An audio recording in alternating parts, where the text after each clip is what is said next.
Buenos días, el día de hoy hablaremos sobre la diabetes mellitus tipo 2 junto con mis compañeros Juan Pablo Bobadilla y Lizeth Alejandra Chacón y quien les habla, Hugo Alejandro Cifuentes.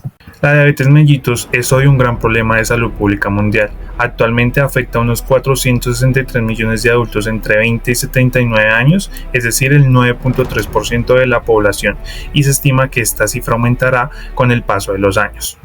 Respecto a la incidencia, en 1990 hubo unos 8.4 millones de nuevos casos de diabetes mellitus tipo 2 en el mundo. Para 2019 la cifra subió a 21.7 millones, es decir, más del doble en 30 años. Actualmente la tasa de incidencia mundial es de unos 279 casos nuevos por cada 100.000 personas al año, según la OMS y el estudio Global Burden of Disease. En Colombia, según el Ministerio de Salud y la cuenta de alto costo para el periodo 2021-2022, se reportaron 159.149 casos nuevos de diabetes, de los cuales el 78% fueron de diabetes mellitus tipo 2. Con una población de 52.2 millones, esto equivale a una tasa de incidencia de 2.39 casos por cada 1.000 habitantes al año. En 2023 las cifras se mantuvieron similares entre 2.5 y 3.5 casos por 1.000 habitantes, lo que quiere decir que la incidencia de diabetes mellitus tipo 2 es moderadamente alta y sigue en aumento, sobre todo en zonas urbanas. Según la Federación Internacional de Diabetes, en 2021 alrededor de 1 de cada 10 adultos en el mundo vive con diabetes, principalmente de tipo 2, es decir, aproximadamente el 10.5% de los adultos de la población. Actualmente se estima que 463 millones de adultos entre 20 y 79 años tienen la enfermedad y el 81% de ellos vive en países de ingresos medios y bajos. En Bogotá, un estudio realizado entre 2022 y 2023 reportó una prevalencia de diabetes mellitus tipo 2 del 11% en adultos mayores de 18 años con un intervalo de confianza del 95%. Para los factores de riesgo y los factores protectores nos vamos a basar principalmente en estos dos artículos, los cuales son revisiones sistemáticas y metaanálisis. Según los artículos ya mencionados, encontramos varios factores de riesgo para la diabetes mellitus, como por ejemplo la obesidad, es decir, un IMC mayor a 30, donde encontramos un OR de 3.9 con un intervalo de confianza del 95%, es decir, un OR entre 2.6 y 5.8. ¿Esto cómo se interpreta? Eso quiere decir que la obesidad aumenta 2.9 veces más la probabilidad de desarrollar diabetes mellitus tipo 2. Eso quiere decir que por cada persona que no tiene obesidad y tiene diabetes mellitus tipo 2, hay 3.9 personas que son obesas y tienen diabetes mellitus tipo 2. Por lo tanto, es un claro factor de riesgo. Otros factores de riesgo y que según los artículos tienen OR con significancia estadística puede ser el sobrepeso, una circunferencia abdominal elevada, una historia familiar de diabetes y una hipertensión arterial. Estos son los principales factores de riesgo. Vamos a encontrar otros factores de riesgo como la dislipidemia, el sedentarismo, la edad mayor a 45 años, el consumo de tabaco, el cual tiene un OR con un intervalo de confianza del 95% y tiene un OR con significancia estadística. Además encontramos otros como el bajo nivel educativo, el cual según su OR y su intervalo de confianza del 95% para este caso no tienen significancia estadística. Dentro de los factores protectores también podemos encontrar varios, como por ejemplo la alta adherencia a la dieta mediterránea, el ejercicio regular, la intervención intensiva con dieta más ejercicio, el consumo de cereales, el consumo moderado de alcohol, es decir, menos de una bebida al día, o el peso corporal saludable, es decir, un IMC menor a 25. Todos estos tienen según su RR y su intervalo de confianza del 95% tienen significancia estadística, como por ejemplo el ejercicio regular que tiene un RR de 0.70 y un intervalo de confianza del 95% de 0.62 a 0.79. Por lo tanto, realizar actividad física moderada o vigorosa de forma regular disminuye el riesgo en 30% comparado con las personas sedentarias. La diabetes mellitus tipo 2 tiene una causa múltiple, es decir, que se desarrolla por varios factores y no por un solo factor. Se ha determinado que uno de los posibles factores es una predisposición genética, es decir, algunas personas heredan genes que hacen que su cuerpo sea menos sensible a la insulina o que el páncreas se canse más rápido al producir la insulina. Sin embargo, tenemos que la parte genética no es la única causa del desarrollo de la enfermedad, sino que también se han determinado factores ambientales y de estilo de vida como la mala alimentación, el sobrepeso y la obesidad, pero también se han determinado factores fisiológicos y sociales como la edad avanzada, el acceso limitado a la atención médica o a los alimentos saludables. La relación entre los factores de riesgo y la diabetes tipo 2 cumple casi todos los criterios de causalidad de Bradford-Hill. Primero, la fuerza de asociación, es decir, la obesidad aumenta el riesgo casi 4 veces, mostrando una conexión sólida. La consistencia se confirma porque distintos estudios en diversas poblaciones muestran los mismos resultados. En cuanto a la temporalidad, el sobrepeso y la resistencia a la insulina aparecen antes del diagnóstico, lo que demuestra que preceden la enfermedad. Existe un gradiente biológico, ya que a mayor índice de masa corporal o menor actividad física, mayor riesgo de desarrollar diabetes.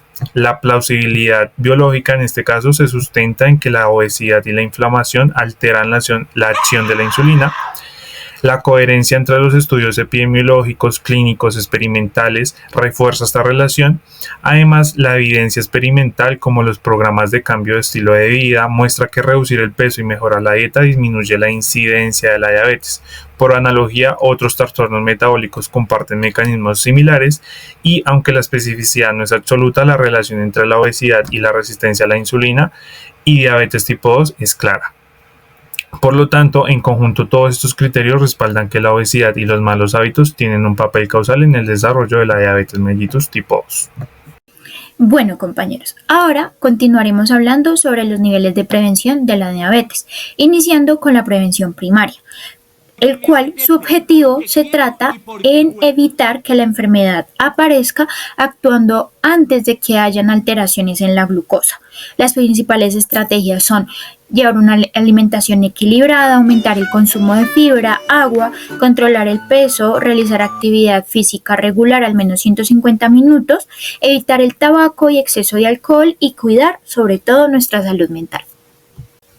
Un claro ejemplo de esto es que llega a nuestra consulta una paciente con obesidad y con antecedentes familiares de diabetes, pero recibe orientación nutricional a tiempo y un plan de ejercicio antes de presentar alteraciones en la glucosa. Ahora les hablaré sobre la prevención secundaria. Su objetivo es detectar y tratar la enfermedad a tiempo para evitar complicaciones. Actúa cuando la diabetes o la prediabetes ya están presentes, pero aún se pueden revertir. Esta, en cambio, se enfoca a un tipo de personas con tipos de factores de riesgo, es decir, mayores de 45 años, historia familiar de diabetes mellitus tipo 2, mujeres con diabetes gestacional, hipertensión o colesterol alto. En este gran grupo vamos a tener muchísimas estrategias, pero entre esas tenemos varias principales que las señalamos en la diapositiva. Realizar pruebas como la glucemia en ayunas, la hemoglobina glicosilada, la prueba de tolerancia a la glucosa, promover cambios en el estilo de vida y el tratamiento médico temprano. Ahora hablaremos sobre la prevención terciaria. Su objetivo es evitar complicaciones y discapacidades, mejorando la calidad de vida de quien ya tiene diabetes. Actúa cuando la enfermedad ya está diagnosticada y busca reducir el daño y la mortalidad. Las principales estrategias son seguir el tratamiento médico y nutricional, realizar exámenes periódicos en ojos, riñones, sistema nervioso y pies, mantener niveles de glucosa, presión arterial y lípidos dentro de rangos normales, incluir rehabilitación y apoyo psicológico y promover la educación continuada. Bueno, ahora en este ejemplo vamos a tener un paciente con diabetes mellitus tipo 2 e inicio de neuropatía, que recibe tratamiento reciente para el dolor, educación sobre el cuidado de sus pies y seguimiento multidisciplinario para prevención terciaria. ¿Existe una vacuna para la diabetes? No. Pero la vacunación en pacientes con diabetes ayuda a prevenir infecciones que pueden empeorar la enfermedad o provocar complicaciones. El objetivo es evitar infecciones que agraven la diabetes o la desencadenen en personas predispuestas. Las más importantes son la vacuna antigripal anual, la antineumocócica y la vacuna contra la hepatitis B. Bueno, ¿y de qué trata la quimioprevención en diabetes? Consiste en usar medicamentos para prevenir la aparición o progresión de la enfermedad. El principal fármaco y el que todos y todas conocemos es la metformina, ya que reduce hasta un 30% el riesgo de desarrollar diabetes mellitus tipo 2 en personas con prediabetes, diabetes o resistencia a la insulina. También se estudian otros fármacos, pero que son usados en casos y en pacientes específicos. Un ejemplo fácil de esto es una mujer con síndrome metabólico y glucosa alterada en ayunas que inicia metformina, dieta y ejercicio. Estamos haciendo prevención primaria y quimioprevención. ¿En qué consiste el tamizaje en diabetes? Consiste en la búsqueda activa de casos no diagnosticados o personas con riesgo de diabetes para detectar la enfermedad a tiempo. Se utilizan pruebas como glucemia en ayunas, prueba de tolerancia oral a la glucosa y hemoglobina glicosilada. Se recomienda en adultos mayores de 45 años, personas con sobrepeso u obesidad o mujeres con antecedentes de diabetes gestacional. En la diapositiva tenemos un ejemplo claro de esto. Y llegando al final de mi módulo, les hablaré sobre orientación conductual. Es la base de la prevención, ya que busca modificar completamente los hábitos de vida que aumentan el riesgo de padecer diabetes mellitus tipo 2.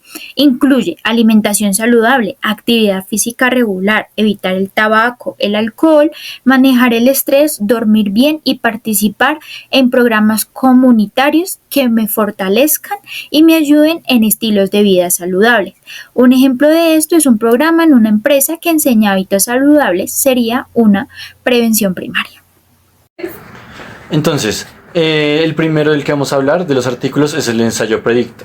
Entonces vamos a encontrar que este artículo lo que trataba era mirar la eficacia del programa escalonado de prevención de diabetes, lo que combinaba estilo de vida, incentivos financieros y uso selectivo de metformina. Como tal, para esto se hizo un ensayo clínico aleatorizado en el cual se seleccionó una población asiática prediabética y se le hizo un seguimiento por 3 años. Entonces la intervención hubo un cambio en los estilos de vida con incentivos económicos y también a esta misma población se le dio tratamiento con metformina. El incentivo económico era tanto para que se ajustaran al medicamento como que se ajustaran al estilo de vida propuesto, y esto se comparó con el grupo que se le dan los cuidados habituales.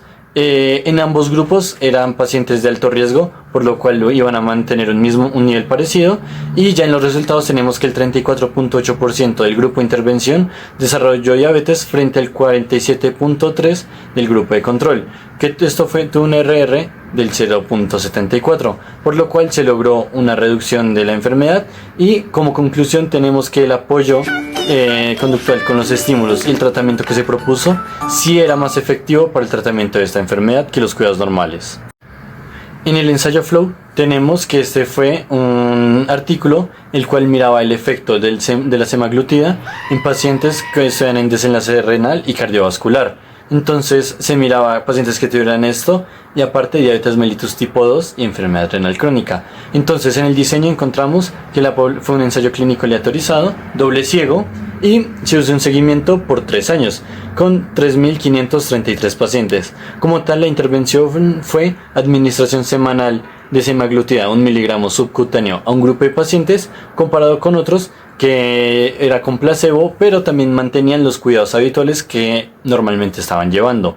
Y como tal, en los resultados se obtuvo reducción del 24% del riesgo renal y muerte cardiovascular. También hubo una reducción del 18% de enfermedad cardiovascular mayor y que se complique, y reducción del 20% de la mortalidad en general de estos pacientes, por lo cual lo que se obtuvo con este ensayo fue que la semaglutida era una herramienta que sí era eficaz para la prevención y de las complicaciones renales y cardiovasculares en pacientes que tenían diabetes tipo 2.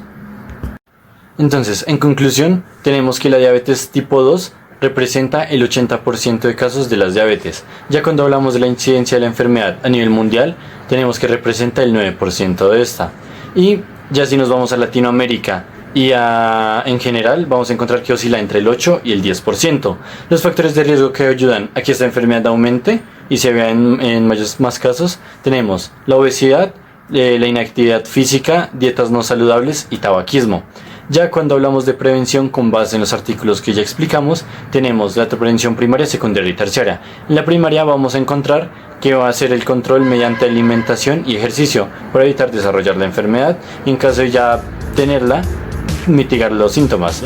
En el caso de prevención secundaria vamos a tener la detección temprana, que estos van a ser tamizajes y manejo de la prediabetes. Entonces cuando ya tenemos la detección temprana, las personas empezarían un cuidado antes de lo que lo venían haciendo y se manejaría de una manera en la que solo sería con los alimentos y el ejercicio ya mencionado. Y la prevención terciaria sería evitar a futuro complicaciones, como ya venía mencionando, con el tamizaje que se hizo y con el ejercicio de alimentos, evitamos que los pacientes lleguen a complicarse.